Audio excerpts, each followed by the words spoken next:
नमस्कार, आदाब, सत श्री अकाल, जय भीम, जोहार। आपका बंदन, आपकी आरती। मैं एडवोकेट प्रवीण कुमार भारती। सबसे पहले दिल्ली और देश के सभी मतदाता जिन्होंने चुनाव के इस महापर्व में अपना योगदान दिया, आप सभी को मैं प्रणाम करता हूं, मैं नमन करता हूं। और आपकी सूझबूझ का मैं कायल हो गया। एक ऐसी सरकार बनाने के लिए आप लोगों ने अपना मत दिया जो सरकार पूर्ण बहुमत में नहीं होगी, और एक कमज़ोर सरकार जनता के लिए ज़्यादा लाभप्रद होता है, ये आपने साबित कर दिया। और आने वाले समय में आप देखिएगा, जो भी सरकार बनेगी वो बेहतर काम करेगी जनता के लिए। तो आज मैं इसके बारे में थोड़ा और दिल्ली के बारे में विश्लेषण करता हूँ। मेरी बात अगर सही लगे तो आप चैनल को शेयर और सब्सक्राइब ज़रूर करना। दिल्ली वालों, जैसा कि मैं लगातार और बार बार आपको बता रहा हूं कि दिल्ली में एक मायावी मुख्यमंत्री हैं जो बनिया समाज से आते हैं, और बनिया समाज का वोट मात्र 3-3.5% है दिल्ली में।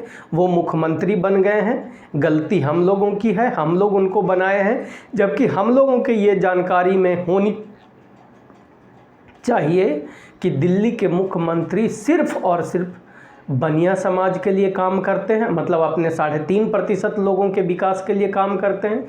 बाकी अगर उससे कुछ बचता है तो वो सब कुछ देते हैं सवर्ण समाज को, जिस समाज से वो बिलोंग करते हैं। सवर्ण समाज में मैंने आपको बताया कि ब्राह्मण, बनिया और राजपूत आते हैं। मैंने आपको पहले भी बताया था कि राजपूत समाज के जो लोग हैं वो इंसाफ पसंद लोग हैं, हमें वो बड़े पसंद हैं। वो लोग, वो इतिहास में भी देखा गया, और बाद में मंडल कमीशन के माध्यम से बीपी सिंह ने इसको लागू करवाया, यानी ओबीसी के लिए वो व्यक्ति ने अपनी कुर्बानी दी, और ओबीसी मंडल कमीशन लागू करने के कारण बीपीसी की सरकार चली गई थी, आपको याद होगा, और यही बीजेपी वालों ने उनकी सरकार गिराई थी। तब मैं आप लोगों से कहना चाहता हूँ कि दिल्ली की जो सरकार है ये ब्राह्मण, बनिया और राजपूतों, खास करके जातिवादी इन लोगों को फ़ायदा पहुंचाने का काम करती है।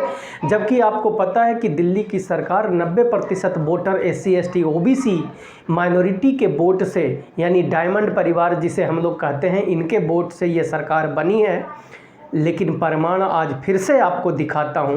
थंबनेल में आप देखिएगा जो फोटो मैंने लगाया कि चुनाव खत्म होने के बाद आम आदमी पार्टी प्रेस कॉन्फ्रेंस करती है, जिसमें एक बनिया बैठा हुआ है, एक ब्राह्मण बैठे हुए हैं और एक राजपूत बैठे हुए हैं।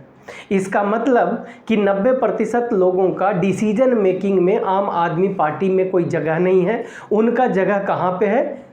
सिर्फ पंपलेट बांटने पे, बैनर लगाने पे, पोस्टर चिपकाने में, और भीड़ का हिस्सा बनने के लिए आपको ज़रूर इनवाइट किया जाता है।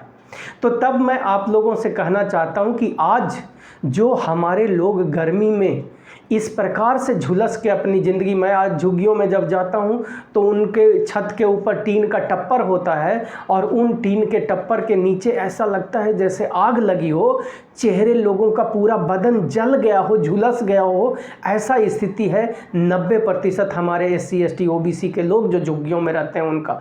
और इस हाल के लिए जिम्मेदार कोई और नहीं, दिल्ली की आम आदमी पार्टी है, जिसके सत्ता में और सरकार में बैठे लोगों को हमारे SC ST OBC माइनॉरिटी लोगों की चिंता नहीं है। अगर आप चाहते हो कि आपके घर में बैठे जो पढ़ा लिखा बेरोजगार बच्चा है, बेटा या बेटी, उनको नौकरी मिले, उनको रोजगार मिले, आपकी आर्थिक स्थिति बेहतर हो और समाज में आपका मान सम्मान और इज्जत बढ़े, तो हाथ जोड़ के मेरे अपनों से मुझे निवेदन है कि आज से कसम खा लो कि अपना वोट उसको देंगे जिसके प्रमुख 90% वाला कोई हो, SC ST OBC माइनॉरिटी या SC ST OBC माइनॉरिटी यानी डायमंड परिवार के विकास की विचारधारा को अगर कोई निर्दलीय भी इस बात को समझता हो तो हम उसको वोट करेंगे। और जब उसको वोट करेंगे तो विधानसभा में जा कर के वो हम लोगों की बात करेगा, हमारी लड़ाई लड़ेगा। और याद रखना कि अगर दलितों, पिछड़ों पे आपदा आई है, विपत्ति आई है, गरीबी आई है, तो आपका लड़ाई कोई सवर्ण नहीं लड़ेगा। धन्यवाद। जय भारत, जय संविधान।